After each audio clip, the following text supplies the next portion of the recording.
We're on the eve of battle. Rimuru sending off the troops, protect the townsfolk of the Beast Empire. Clayman on an attempt to gain that much sought after power of becoming a true demon lord. But not before our certain slime invites himself to a little tea party. A little talking mixed with a little action. What can we really disagree with there?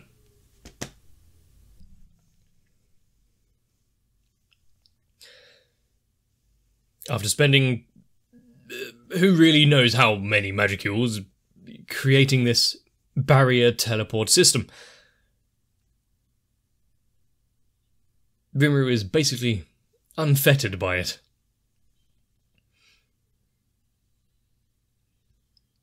He has to stay here, protect the town, and be a trump card in the case of he's needed.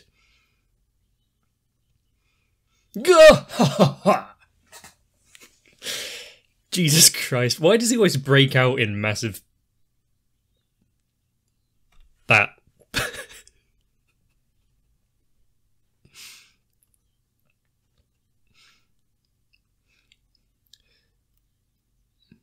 With all of the different kingdoms, allies, and of course putting his own trusted retainers and men in there,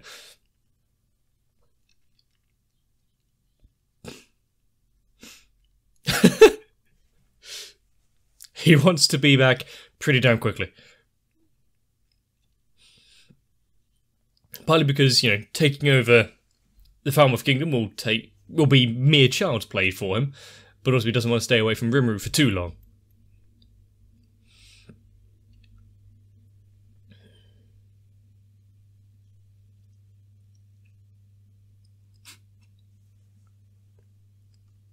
And if we take the various iterations of Rimuru that we've seen, this one in the new uniform, looking intense and powerful, really casting a maybe a proper visage of what a demon lord should be. At least in style. I mean, Clayman kind of has that down as well.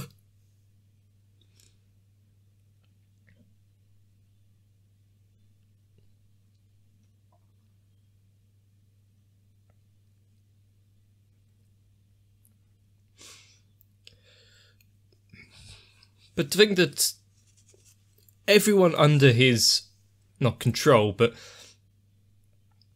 who put their faith and trust in Rimuru, they really kind of know that he's not really got some grand plan, but the strength to rule and protect everyone is very useful.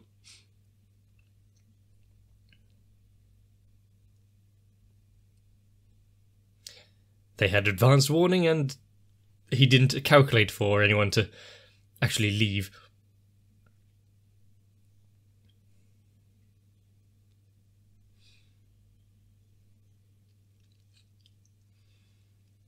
Some random peddler? Is this the... Damn, they learned.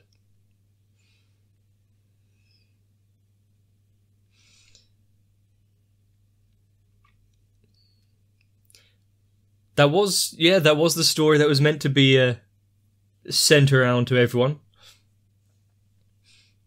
It seems as though it will give Clayman and everyone else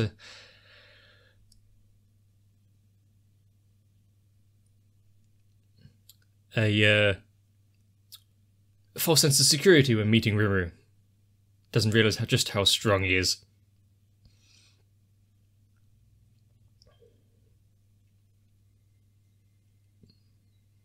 That'd be interesting if you attempted it.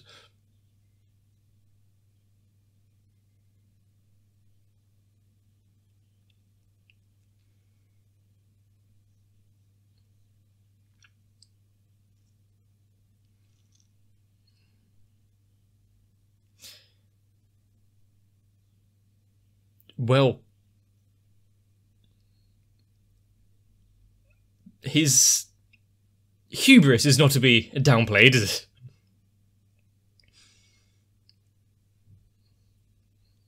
And especially after being so confident in his victory and plans, just how much will it crumble? That's what I'm waiting for.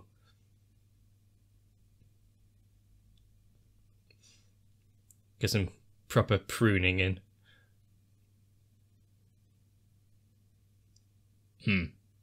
I see.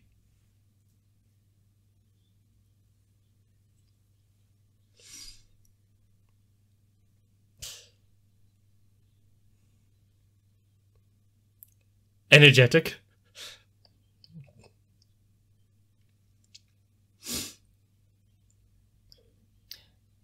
Well, is she usually not so happy? She got new gloves.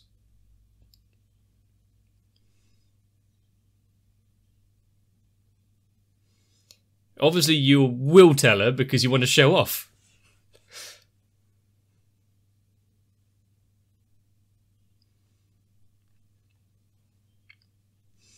She's so easy to bend to your wheels, or just friend, food. There you go. There you go.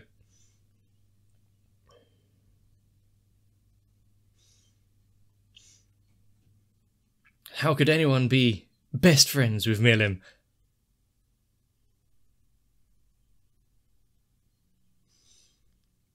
And this is the start of the end of this segment.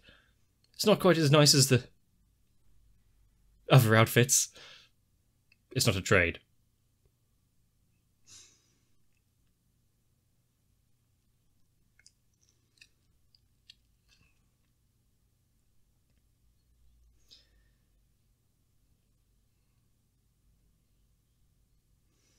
I mean, do you really want to take that energy and smile away from her?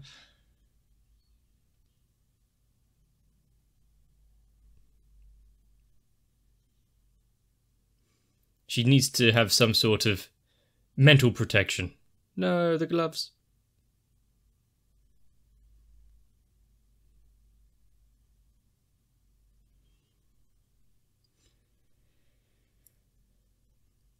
And what exactly does Clayman have on Frey?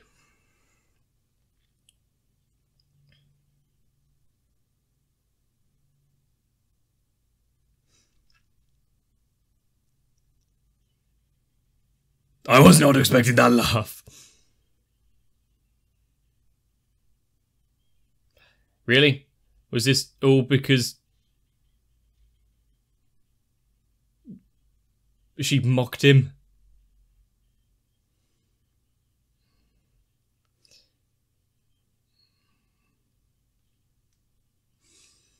And who do you really want to be working alongside someone who is willing and able to betray anyone at any point for their own desires?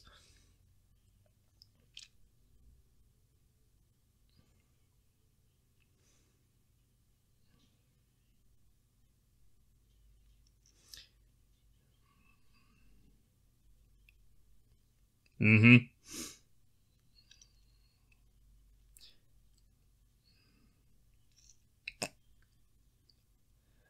So what, is it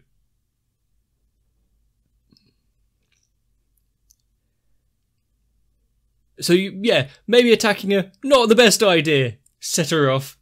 Destroy the entire place around her.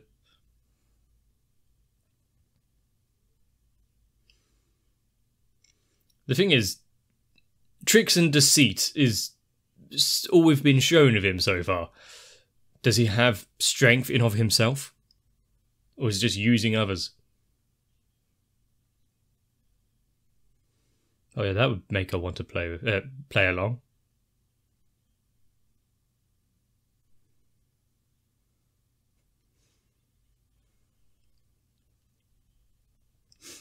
And to think, after she had just shown her all of her new clothes.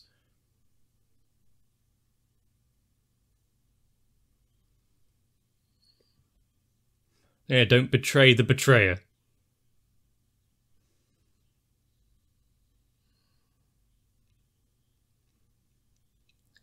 I will take that on his word. It means so much.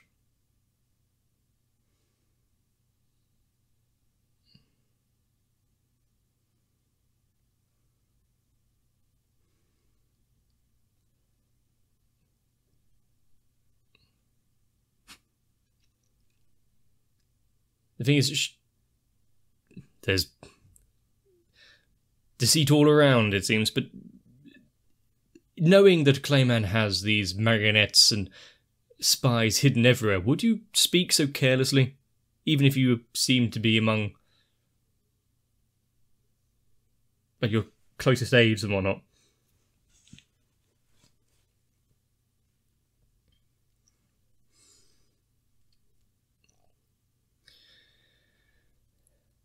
He has an interesting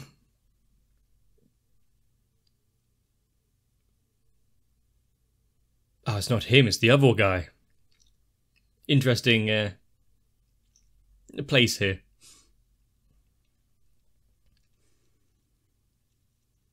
And everything we've been shown so far has made us really want to despise Cromwell, but is there some sort of backstory for the character? Which not really absolve everything, but at least power. Give a bit of reasoning.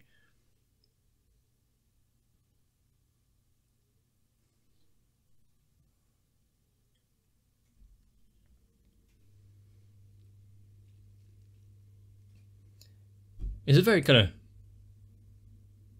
monochromatic room, isn't it? Just lots of blue. Offsets with his red hair quite well, though.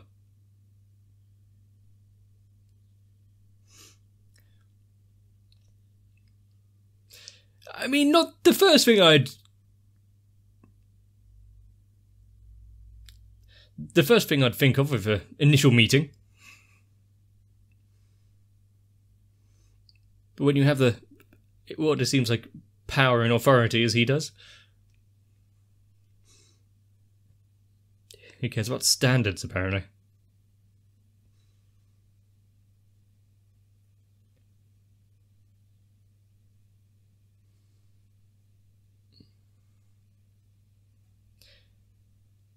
They actually want more turning up to this Walpurgis.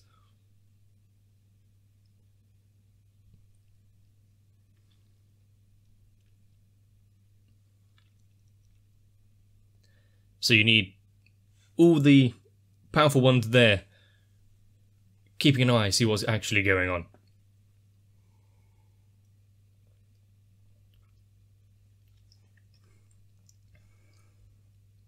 Something's up.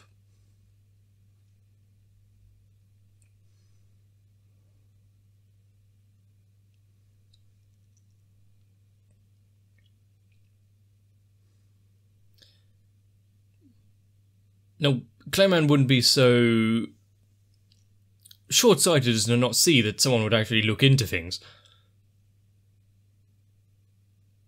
But would he have plans in place to stop the other older, stronger demon lords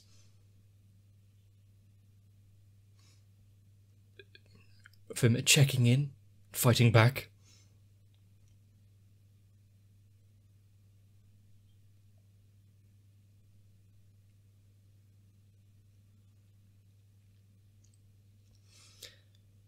And how will they react if the newest of their order kind of just rocks up?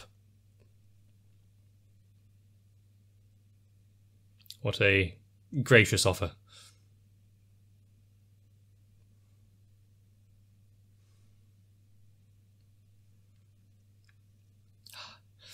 Now on to the second order of business.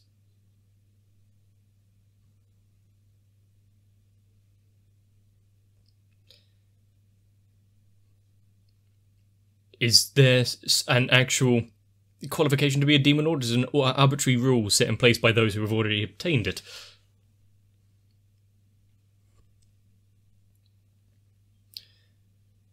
I think several people have thought of that, but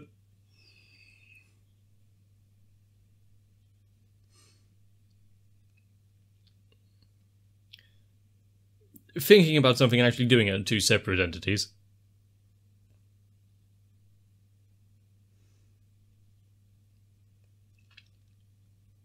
needs is that one chance.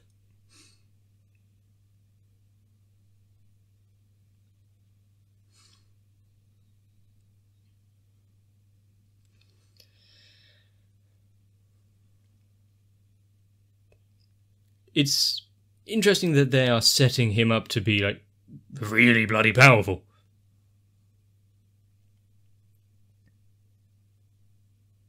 Good of you to join.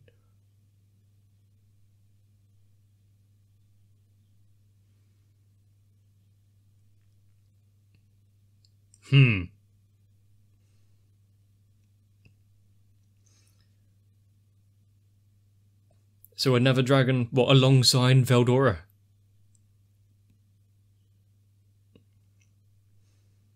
Are we going to be introduced to the others?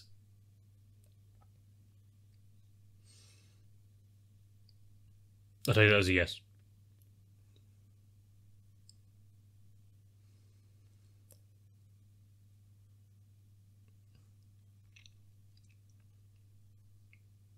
And then he suddenly wasn't dead.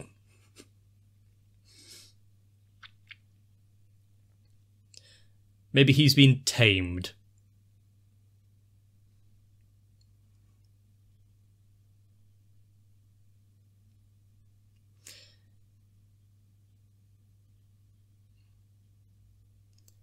However, didn't quite play out like that.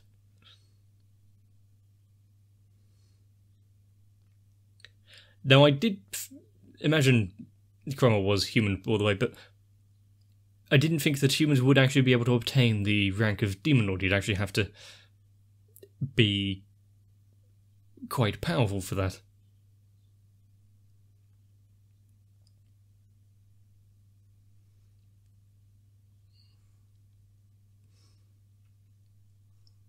Some people are trying to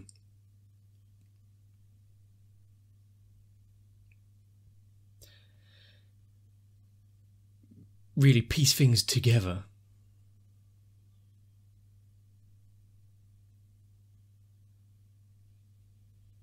Thinking outside the box, not too far off.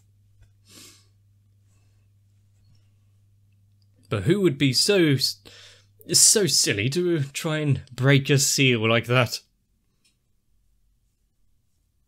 And apparently one that should have taken hundreds of years.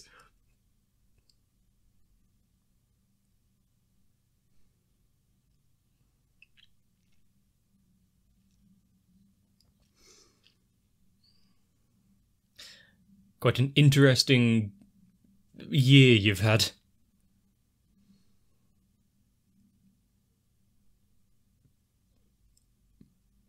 I do like the soft violin to go along with all of this, though.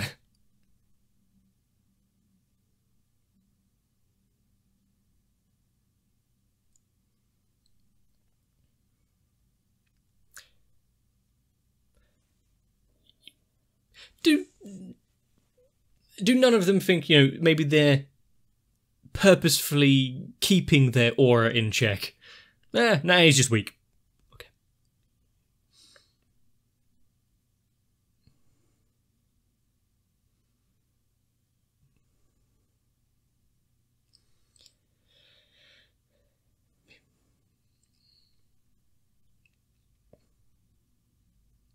So that's what he was doing, not just bringing people in, giving them abilities and infusing spirits, but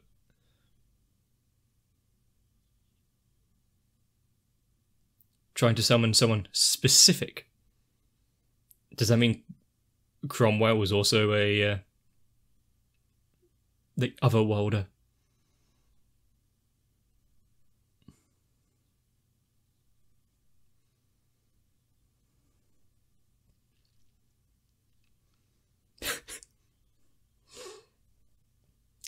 Once again. He's wormed himself into nearly every circumstance, every plan, every big event.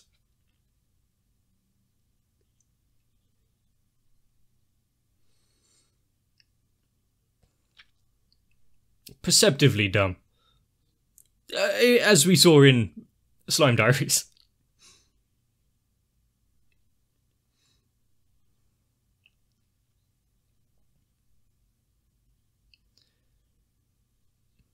Damn, I thought we were going to get a name there.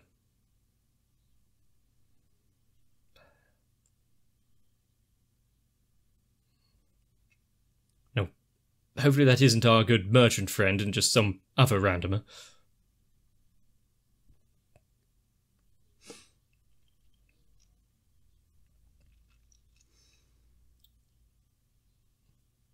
That's always the words of people who are not long for this world, isn't it?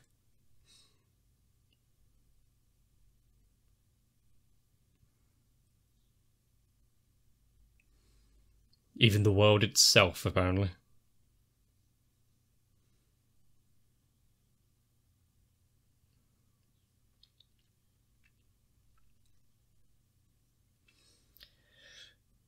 Looks like we'll be having a cast of interesting characters at this. What a Purgus.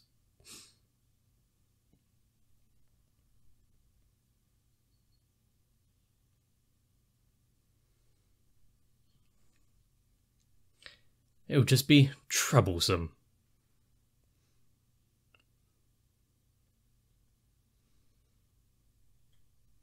And of course, yeah, if you make him resent you, how are you gonna invite him to your bedchambers?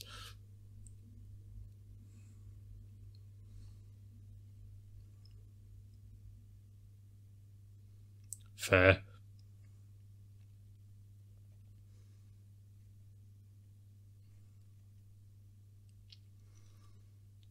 And what are her true thoughts of her brother being freed?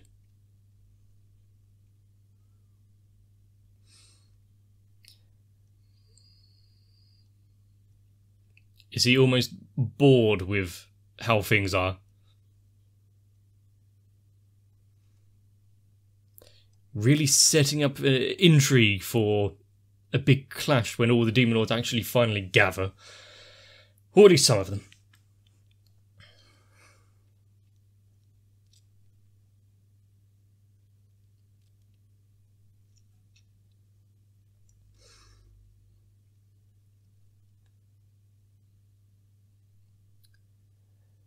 But it does seem to be leading into a fight between Milim and Rimuru. But whether or not he will be able to figure out, oh, hang on, something's up. And kind of hone in on what's causing it. Or if Raphael doesn't.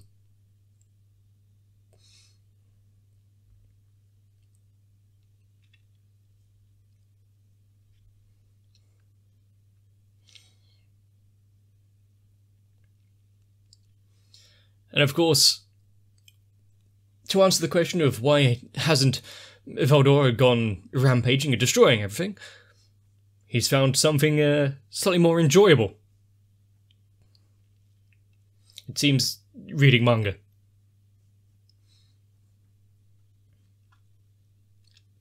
There's nothing new to read if you burn it all to the ground.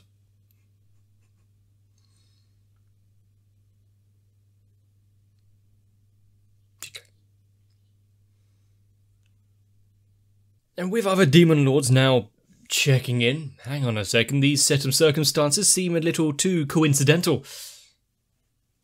Rimuru has popped up in so many stories, can't be for nothing. And the fact that they all see him as much weaker than he probably is, and Veldora as well. I don't think any of them have really had to hide their presence or, moderate how much they're scaring the vicinity. It's a new concept to them. And we all knew that Clayman had to have some sort of influence over Milim, and she wouldn't be just helping her out of nowhere. Did think it would be something more diabolical or intriguing than just mere puppetry of her. But still, a Milim without a mind of her own is, well, just like an orbital cannon, really. Point her in a direction and she'll destroy. But it doesn't seem as though we will be having any festivals or celebrations for a while. So all we can hope is that this battle ends quickly and the Walpurgis meeting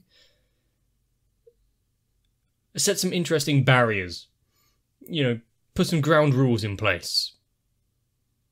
And with Frey using her status as a friend to trick Milim that easily, here's another gift. How's she going to react when free of that control? Probably not well. Should be fun. So if you're looking forward to it, let me know. And if you enjoyed this one, leave a like and a comment down below if you felt I deserve it. And also consider subscribing to the channel so you don't miss out. But for now, whether you take a break or go straight in, join me for the next episode. If you're up for a nice evening in the ice palace that is my channel, consider joining on to my Patreon. Unfortunately, we don't have any maids or drinks on hand, but we do have a lot of anime to watch. So, thanks to the likes of Electric Ant, Arthea, Noku, Raywin, Shiwan, Mecha, Matt, Stinsfire, Jennifer Rojas, Girly, Kite, Saltytron, Cardboard, Dark Shadow 7899 and everyone else. Demon Lord House Party that is putting videos onto the internet. So, once again, thank you.